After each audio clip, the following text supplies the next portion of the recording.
couple other things that when we're solving rational expressions that we want to keep in mind.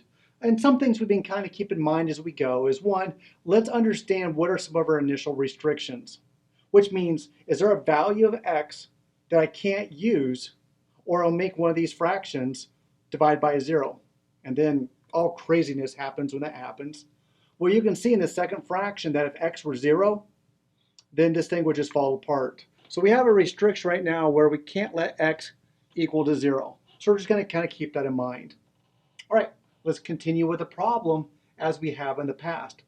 Lowest common denominator to help clear the fractions looks like it's going to be a 2x. So I'll take a 2x, multiply it by the left side, equals 2x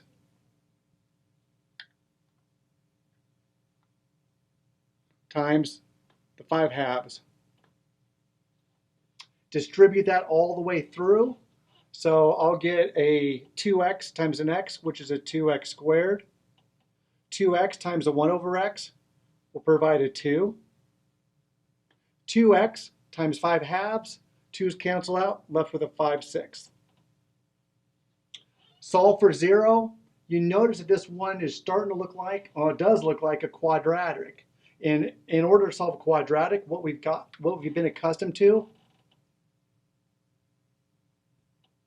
is collect all the terms on one side, set that equal to 0, because when we set that equal to 0, that'll help us determine where those solutions are at, the values of x.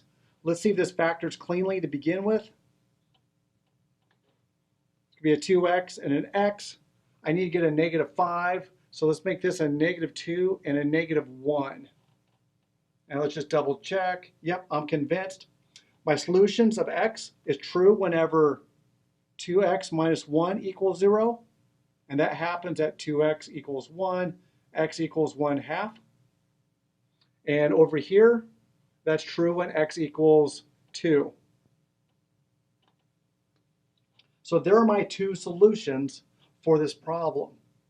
Another thing that we need to do at this point is we need to go back in, and one was, did we get a solution that we can't use? Two, are these actually good solutions?